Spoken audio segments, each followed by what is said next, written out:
Joint session and open our Board of Finance meeting. Reese is coming forward.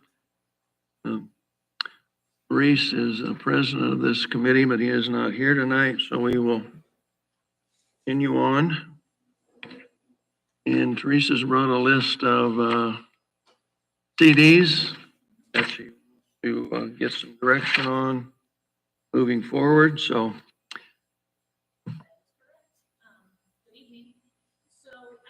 your mic on, Teresa.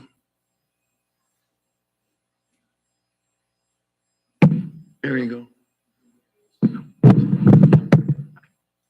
Good evening. The reason for coming before you is to get, like Chuck had said, some direction on some CDs that are coming up in January. We have the LIT Economic Development, CUME-CAP Development, American Rescue Plan, and then the opioid unrestricted and restricted.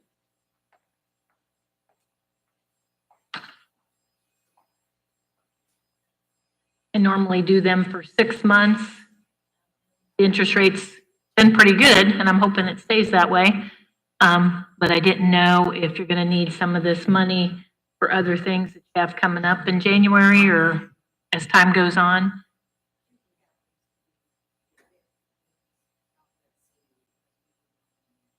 Okay. CUME-CAP. Yeah.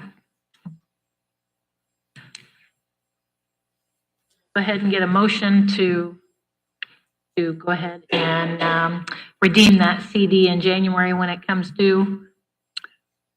Okay, we need a motion to approve the cancellation of the CUME-CAP fund so this can be used. Any other discussion on that from either board? All in favor say aye. Aye.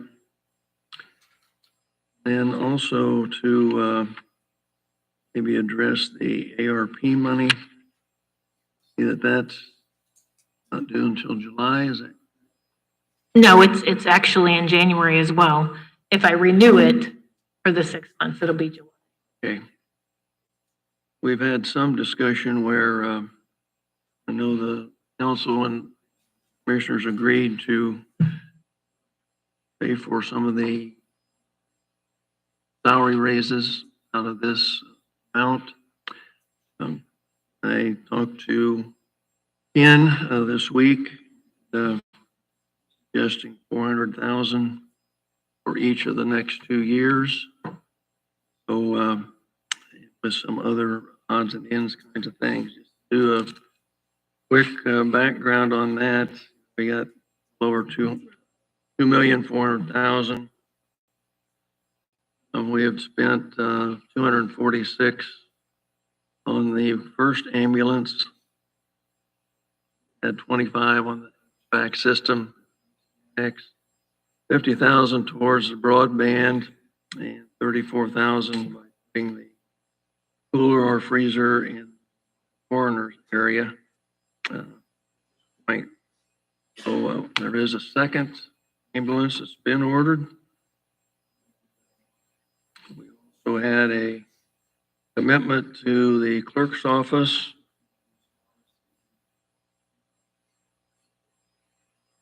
Files that need to be addressed,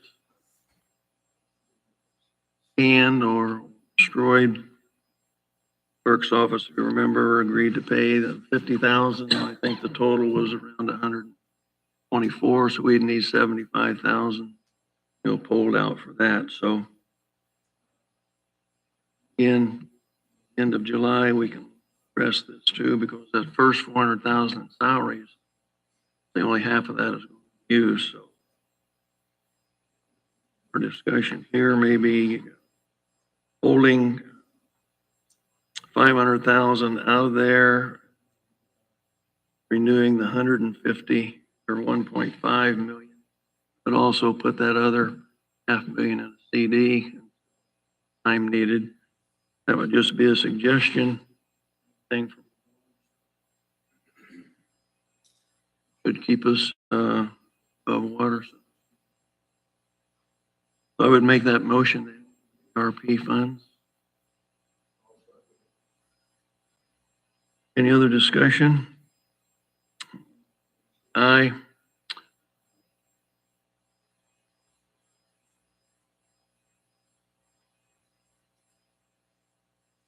Others on there, Teresa, that you need?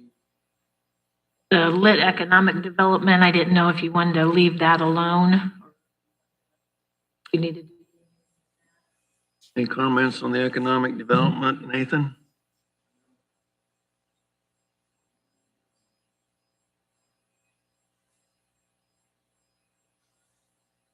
I think talking to Maurice, he had talked to surveyor's office as far as drainage, just to deals with that money. I also have opioid unrestricted, restricted as well. I didn't know if you'd had doing any moving with that as far as. Talked to Leanne today and Community Foundation have that. Horns and using those funds plan. So I don't know, can you have any?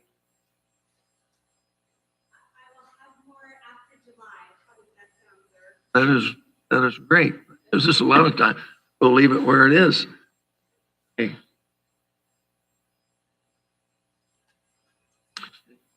Anything else? I don't have anything else.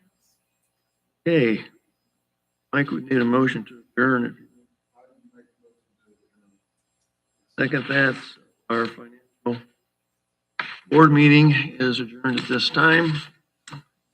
We will reopen our regular meeting. Judge is here.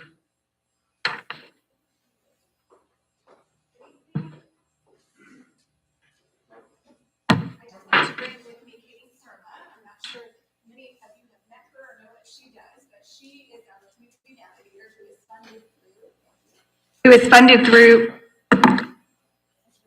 No, that's fine. It's funded through the Community Foundation grant that we wrote and received. So part of what she does is she's available to the entire community. Attorneys who need to speak with her about clients might need services. She's available. Jail who needs services. She's the person who helps us get individuals connected with rehab or making sure that they have substance services set up for them upon release from jail. So we have this constant continuum of care. She also is available and has been by several times to the community for parents who have children who might be struggling and needs somebody to talk to. The courts don't know about it. She's done a lot of that. What she also does is she is a certified personal trainer, and so we have talked along the way about different wellness programs and before the council did all of the work phases in place, we had actually talked with Hamer about a countywide wellness program. And so what we were looking at is how do we provide a program to county employees that one collaboration, overall benefits the county employees in terms of wellness, and to make sure that we just get information out to county employees that might be helpful. And that was just kind of out of how do we make this a good place to work, talking with employees about and staff about what their expectations are. The other thing I will say is we had to establish a JRAC committee. The JRAC committee is made up of all of the department heads. Statute requires council. And what we found when we had state people come to audit us, other attorneys, other judges kept saying, it's crazy how well all of the departments work together. It was shocked. Departments, sheriff's department, courts, and prosecutor's office, everybody works well together. So I think that's something that we do already. And we just want to continue to. So, in short, what Katie has done is she has put together, after talking with Lamer, she has put together kind of a work. This is something that we want to put together so that it doesn't cost the county. Basically, it would be made up of this book that Katie has done. I'm going to pass this around because it's. And so it's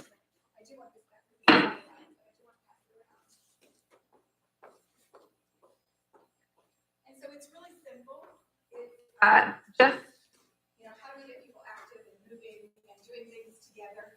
And the other thing we talked about, like brainstorming after looking at other programs, are things like emails that we go out on a monthly basis about, here's activities, virtual challenges, things that people can participate in and have challenges among the departments. That kind of makes us a group. And some of the departments that actually come to Katie after we had started this and say, hey, wouldn't it be cool if we did something like this? And so that's kind of what we are looking at doing. And we just, obviously, there may be some liability, making sure that everybody's, not exposed to anything and so on like that. But also to just find out if you're even interested in something like that. So I'm sure Katie can answer questions. Hey, she's open for questions.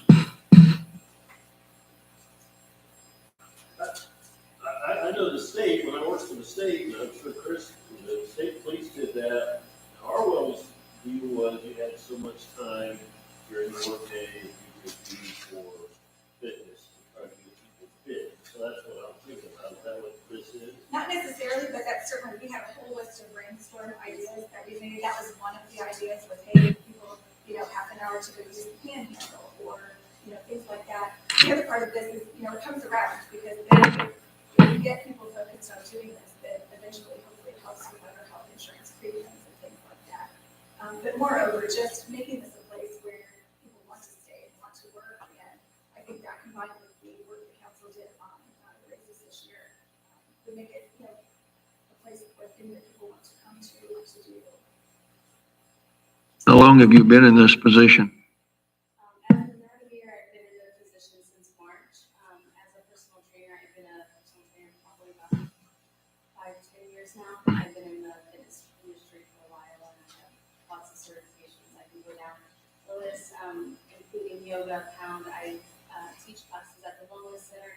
I work closely with the Tribe of Phoenix. It's a fitness organization that's a nonprofit helping individuals in recovery through fitness. I've worked with a couple gyms and due to COVID, I had to make different life choices of keeping the roof over my head instead of working in a gym. But thankfully to Judge Coker, I'm married now and I love what I do.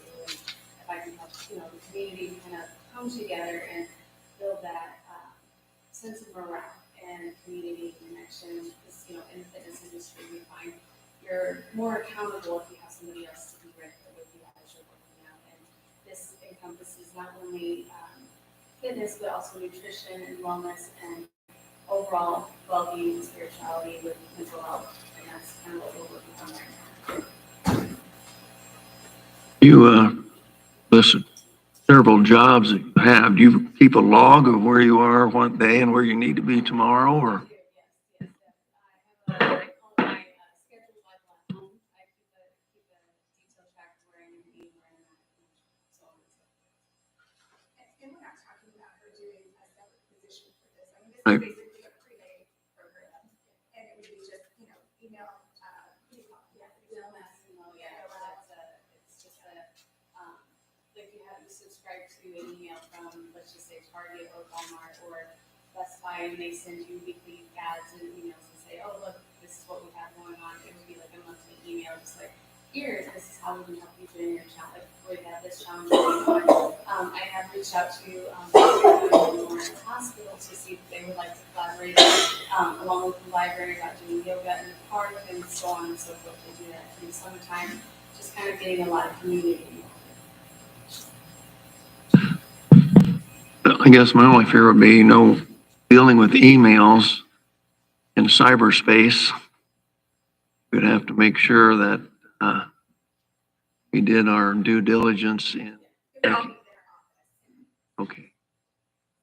Would not be on the county web. And that's why we're coming to you, because we want to make sure that, that everyone's working. And if this is something that you're not interested in, that's okay too. But as we were talking with staff going into budgeting, these were some of the things that we were hearing. And we just want to make sure that we all have a nice, healthy place to work and people enjoy working together. And that's one of the things that they ask for. most of us around this table have forgotten about physical fitness. I think, but it could always help, I guess. I'm not speaking for Laura by any means. Okay. That's the thing, you can always come back. We have plenty of options for Okay. classes and stuff. Any other comments, questions or comments? I guess, I don't know if this is even a council issue, but to me, I think it's a great idea. I don't know. Some of the issues I guess the state had is, let's say somebody's doing some type of exercise, I guess our insurance is responsible for it no matter what. That issue kind of popped up with the DNR's and like I said, they got that 3 hours a week of exercise, so, you know, they had to get kind of creative on what exercise they allowed. Kind of creative with that stuff. I don't even know if they want to go that far, but if you're, for me, if you're just talking about this is an email, this page, or these people involved, I don't know why that wouldn't be. And I think that's really all we're talking about to get started. We can take it as far as we want to take it. But we tend to like to start small. Kevin, having a risk involved here? A risk involved here as far as, I know going throughout the week, which is what the doctors been helping me all summer about drink more water, exercise, walk. And those are some of the things, little things like that. Email that says, hey, your goal for this week is, drink more water. Just kind of that reminder, accountability. We have people in the office that are doing the same sort of thing. It's cost my insurance company hundreds of $1,000. okay, I would say pursue.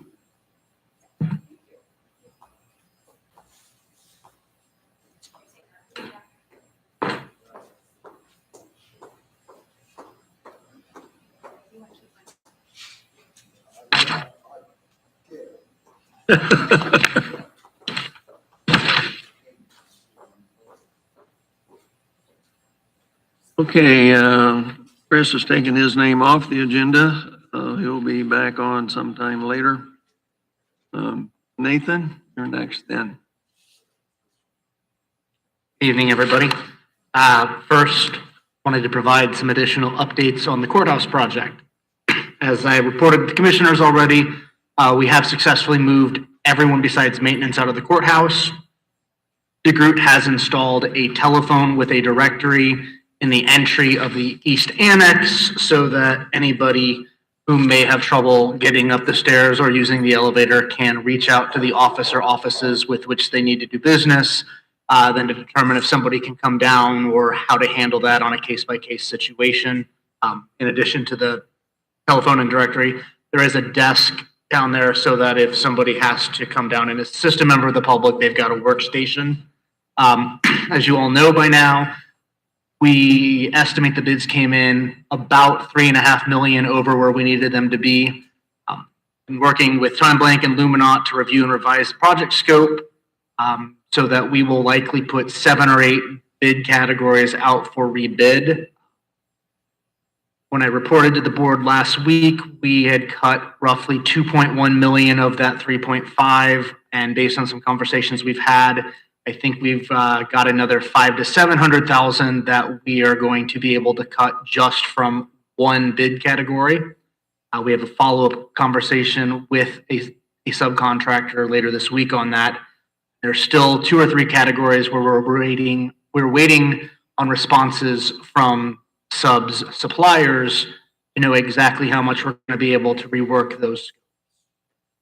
Based on the current schedule, looks like we'll have received bids, reviewed them by the middle of March, and should be able to reward them at the first Board of Commissioners meeting in April.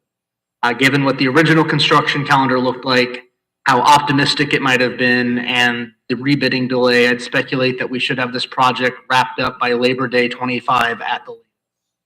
The project calendar was looking at a 1-year time period, which would put us somewhere around April of next year. But like I said, I think that was a bit optimistic at any point to try to get it done in 12 months. Finally, and we don't have the language ready, so I'll present this to the commissioners next week. We need to amend the lease agreement between the county and Kyle Summers for the use of the Anstis building by the clerk's office. the amount of space that they have taken up in that building has spilled over significantly to the side of it, closer to the Pulaski County Abstract Building. He and I discussed it, and we felt that going from 600 to 940 would be acceptable with that additional 340, including the increase in the utilities on that side of the building, as opposed to our paying utilities directly on that. The clerk has apologized for this need, but if any of you have had the chance to go in there, you'll see that she and her deputies laid that space out as precisely as possible. But just the sheer quantity of files they have to have access to on a daily basis is immense, and that doesn't even begin to compare to the number of boxes we've put in the basement of the Justice Center for storage. So I will be bringing that to the commissioners next week's meeting. Please feel free to reach out to me or Kevin's office, or to Mr. Summers directly, or all of us, if you have any questions about that. That's everything on the courthouse project, unless anyone has any questions this evening. On the 3.5 million open bid, how much of that have you already gotten taken care of? We think about 2.1 million plus So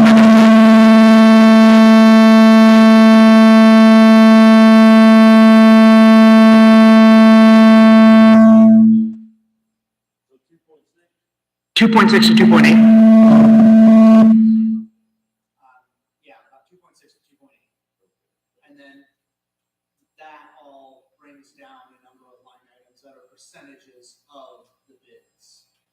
So with all of that, we are getting closer and closer to back where we needed to be at that 12.75.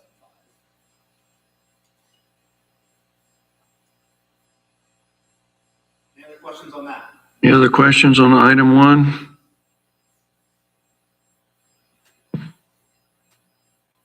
Okay, item two, CDC restructuring and reorganization. We have filled all but 4 seats at this point among the various commissions that we've established or rebooted this year. As I reported to commissioners, we're still struggling to find the seat on the industrial park board that is legally required to be held by somebody in organized labor in the building trade. Otherwise, the only remaining spots are on the CDC itself. Under the new structure, we have a 7-person CDC. 3 of those need to be. One of these belongs to the Board of Commissioners. Currently, Commissioner Lamer is in that seat. Whether he's willing to continue hasn't really indicated one way or another to me, or one of you two would like to take that on. I'll ask you to appoint one of yourselves. Given Mr. Lamer's absence tonight, if you want me to delay that till next week, I can do that. I think Mike and I can nominate him to stay on. Hey, I'll second it. thank you then. Another one of those seats. To you next week, I was hoping to have heard about it. It is the one citizen seat on the CDC. I have spoken with somebody who has expressed interest, but she has neither confirmed nor declined with finality just yet. And then the final seat belongs to the county council, to a member of the council appointed by the council. Currently, both Councilor Bunnell and Councilor Jimenez serve on the CDC, former representing the council, and the latter serving on behalf of the town of Winnemac, which of course no longer will have a direct seat on the CDC at the beginning of the year.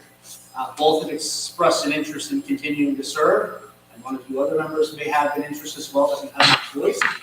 I'm happy to work with either of them or anyone else who may be interested. But I will note, just because Sheila has quite a bit of experience working on the CDC, and this is a pretty significant transition we are making from the old structure to the new structure, I certainly would not be disappointed if she were allowed at least one more year, hoping that that continuity in leadership would afford us a smoother transition. Commissioners appoint that, or does the council? Commissioners appoint? The council does. Council. Doing that tonight? Preferably, I mean, technically, the first CDC meeting of 2024 isn't until the week following your January meeting. So if you're unable to come to a consensus tonight, that is a possibility.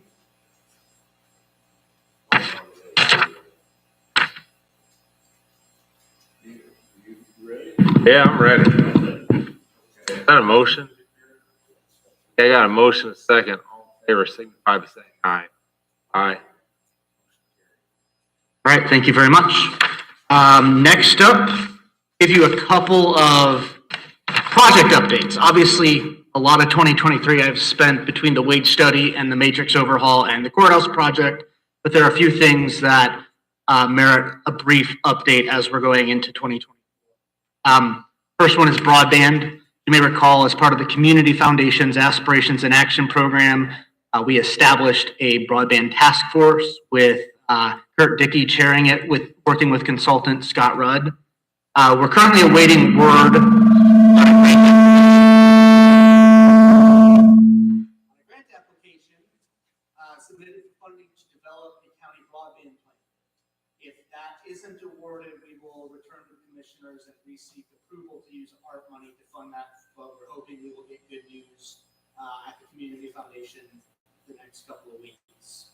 The state is in the pre-application process of its next round of next level connections funding. The Office of Community and Rural Affairs is currently reviewing any challenges made to the broadband availability maps, which plot every address in the state where somebody resides, and they are saying they do or don't have a level of service that meets the ever-changing FCC definitions for broadband internet. They will begin receiving grant applications from service providers like your Lightstream, the Rochester Telephone, those companies, to expand their service in currently underserved or unserved areas around the 10th of January, and I think that grant window is open for about a month.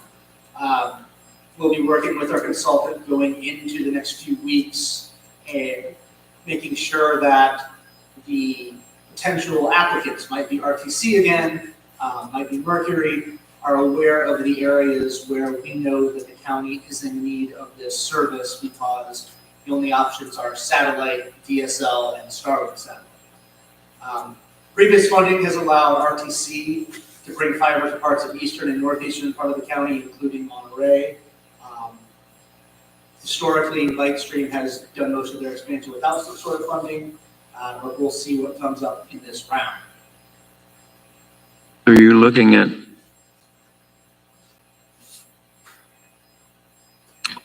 grant totals?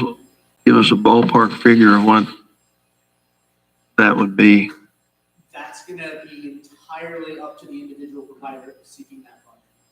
Whatever they think they have the capacity to do with whatever money they're able to secure and any of their own investment they're gonna have to put up. Obviously, we hope that enough of them show up and cover most of the county. Realistically, it's gonna depend on their workforce ability, how much they can manage just in terms of materials being put into the ground or strung or whatever. That's going to be entirely up to each individual provider that seeks funding from the state. And kind of related, but not specific to this, is, you know, our consultant, we put some money towards that person. When does that contract run out, or? So it's an annual basis. So we'll see what kind of proposal he prepares for next year and return to the commissioners. He still hasn't even bothered to bill us for this year. Right. So, yeah, so we'll review that, bring it to you in January. You know, I'll speak with Kurt, maybe the rest of the task force, talk to Leanne, kind of get a sense for what we think still needs to happen on the county's end, if much of anything, can go from there. Any other questions from Nathan on the broadband? Next up is our Regional Agricultural Economic Development Strategy Project. Some of you might remember that a few years ago, Pulaski County was one of 6 counties that belonged to CURBSI that received a regional grant from the Economic Development Administration to develop a regional economic development strategy for agriculture. After that, we received substantial funding through the Northwest Indiana Forum as part of the state's READY grant program to start implementing that. We have prepared and disseminated a job description to hire a consultant who will be sort of our regional economic development coordinator for agricultural projects that we hope to fill in January. As a reminder, the goals of this project include strengthening regional food systems, supporting value-added agriculture and agricultural entrepreneurs, streamlining regulatory processes and improving consistency across county lines, and building a stronger workforce pipeline for agricultural sectors. Any questions on the ag project? All right, housing. As you know, we've identified the county farm property on the south side of County Road 60 South for phased housing development in collaboration with the town of Winamac and the Housing Resource Hub. We're currently hammering out some of the details on the agreement that the hub, the county, and the town of Winamac have to execute for us to take the next steps. And once we get the Redevelopment Commission and Economic Development Commission meeting, I will have to give them a crash course on the roles they may need to play in order for us to move this project forward. It'd be premature for me to announce publicly the area that's under discussion, but I've been working with a local property owner and a developer out of Carmel who has some family ties to Winamac on a possible partially grant-funded project of the Indiana Housing and Community Development Authority to improve the county's stock of single-family rental homes as well.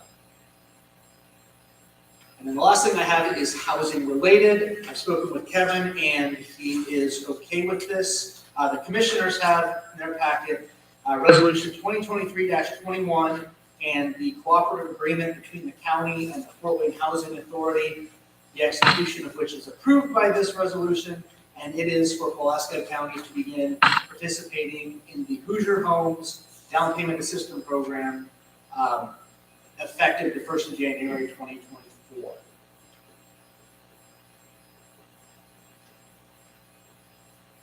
And we had seen this before, but Kevin reviewed it. And this is just a commissioner vote. Ask you to pass that resolution, and then county doesn't have to do any work. The county actually makes a little bit of money and administrative fees off of it, but the Fort Wayne Housing Authority and Club 720 do all of the work in conjunction with Stifel, Nicholas and Company, which is, I think, the underwriter for any mortgages that are provided through this program.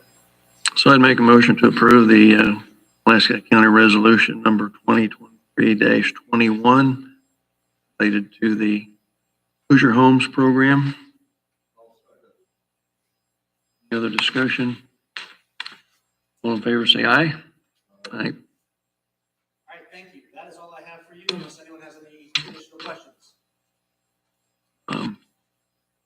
This down discussion, but since you mentioned the PERPSI in here, Leanna's been working on getting a survey out, important for a lot of our PERPSI and OKRA projects.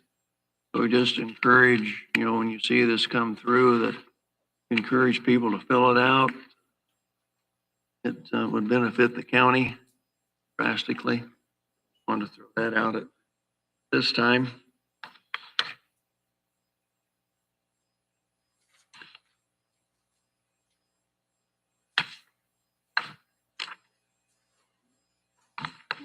We're down to approval and signing of the minutes of August 12th.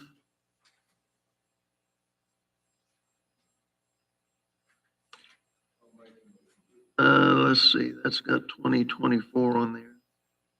August 12th of 24.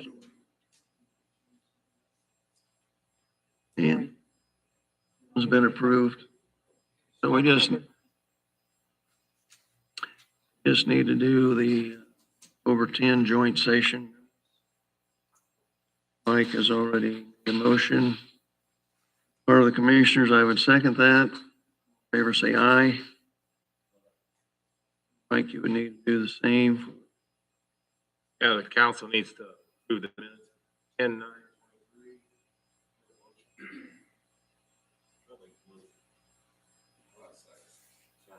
I got a motion, a second to approve the minutes for the 10-9-23 joint session. All in favor, signify by saying aye. And the last order of business joint session would be to approve the calendars, holiday schedule. Pay schedule is in there as well. Commissioners' meeting dates, council meeting dates as presented. I do separately too. I would make a motion to approve the schedules as presented the next calendar year. Any other discussion? All in favor, say aye. Aye. Mike, you need to do the same. Need a motion to approve the calendar schedule.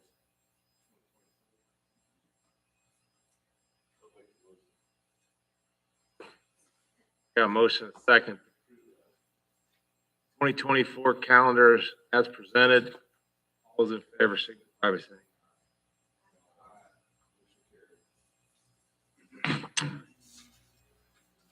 Any community comments? Other discussion items around the table?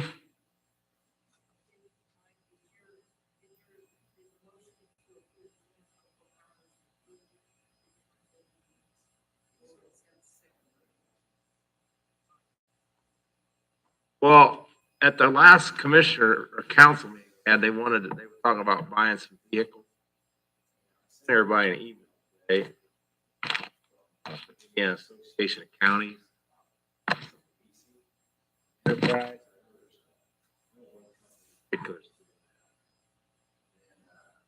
Talked to Benton County. They told me there was General Motors is having a January. I talked to the guy that Anders.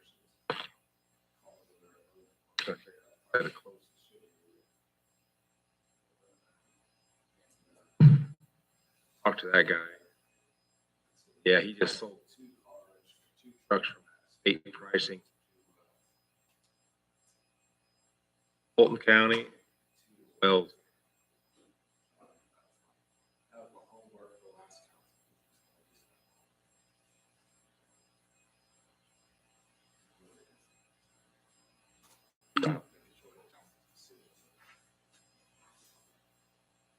Mike, you want to make a motion to adjourn the joint session for the commissioners, and I would second that. Aye.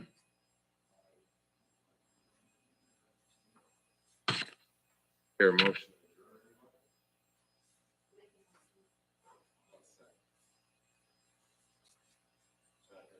Got a motion, a second to adjourn. Favor, signify by saying aye. Carried.